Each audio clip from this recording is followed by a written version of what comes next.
This week's Parasha Va'era looks like a familiar story. It's Exodus. We are in ancient Egypt. For the Hebrew, assimilation has failed. They experience terrible ethnic hatred and oppression. God hears their moaning.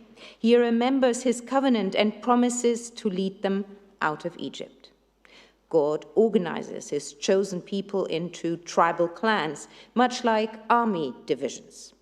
Next, God installs Moses and Aaron as his communicators with Pharaoh. Moses pleads, "Let the Hebrews go." Pharaoh refuses. God then brings ever worse disasters upon the land of Egypt, and Pharaoh gives in. But once a plague is brought to an end, Pharaoh changes his mind. Each time this happens, God increases the pressure. This biblical arms race with spectacular displays of deadly magic is not what fascinates me so much in Va'era.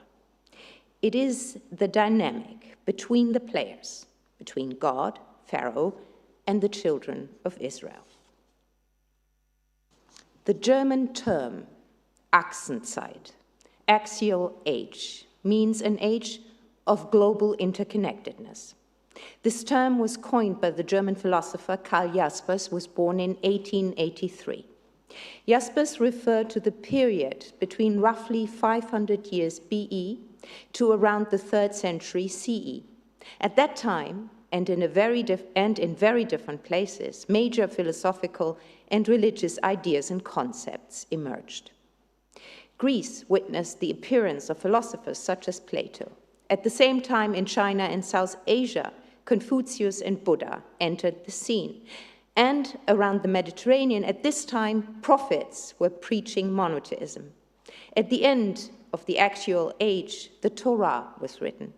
Thus, the Exodus story belongs to a global spur of overcoming archaic magical thinking. At this time, without knowing of each other, people discovered transcendence. The Israelites discovered a human-centered, pastoral God. The inventor of the idea of global interconnectedness was the aforementioned German philosopher Karl Jaspers. He was a friend of Hannah Arendt, the famous German Jewish writer. In fact, he was her doctoral father. Jaspers was a Protestant. He was married to Gertrud Jaspers, who was Jewish. Gertrud was tiny and fiercely protective of Jaspers. Like Moses, Gertrud often communicated on her husband's behalf. She decided when and if the professor was available or when the professor was thinking. Constantly fearing deportation, the couple survived World War II in Heidelberg. After the war, and in their old age, Karl and Gertrud Jaspers emigrated to Switzerland. It was their exodus. There, in the late 1940s, Jaspers developed his idea on the interconnected time more than 2,000 years ago, when people developed a critical understanding of ethics and individualism. It was a time, as Jaspers put it, when the world made a jump. This week's Parasha in Exodus tells us something about this jump. How hard and painful it is to leave your home, your language, and your customs. Despite the hardship, many Hebrews in Va'era must have felt Egyptian. What else? They were leaving a kingdom they lived in for more than 400 years. From this king's state, they went to a God's state. Who was this God? He undergoes change during our parasha, but there is a fundamental problem here. God and Pharaoh should not be equal sparring partners. One is a god, the other a human. But God fights as if they were on a par. I'm sure that this question has been asked many times before. Why does God need to fight at all if he is the Almighty? Why does he not just do as he wishes? The answer is that transformation belongs to transcendence. God is not just there. God is changing. At the start of Va'era, he is still trying to make his name.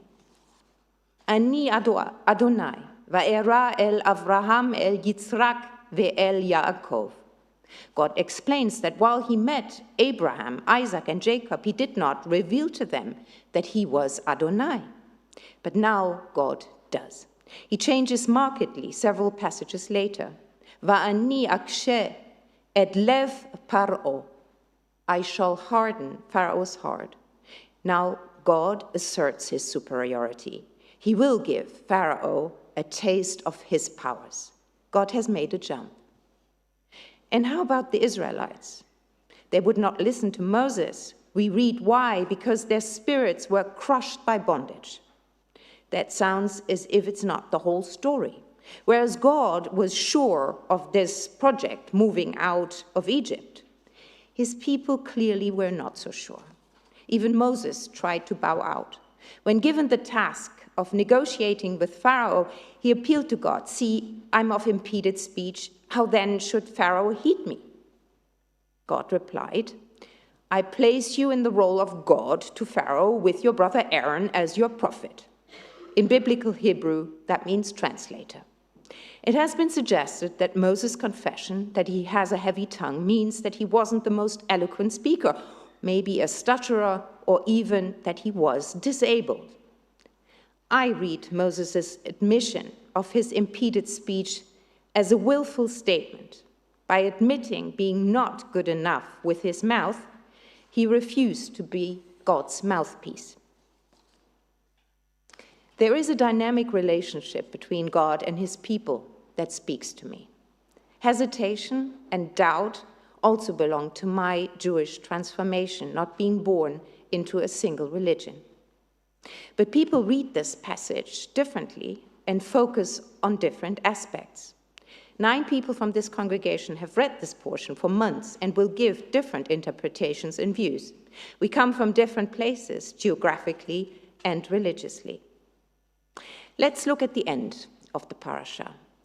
It does not have a happy end. It does not have an end with a clear win or even a conclusion. Usually God or Moses have the last word, not in Va'era. Instead, there is a precarious tie. The plague of hail stops and Pharaoh again breaks his promise to let the people go. The Israelite editors more than 2,000 years ago left the story in limbo. The Talmud talks about the meticulous nature of the Torah. Nothing is superfluous or accidental. What does it then mean that nothing is decided, nothing is clear at the end of Va'era? It means, I believe, that the children of Israel did not become God's people overnight.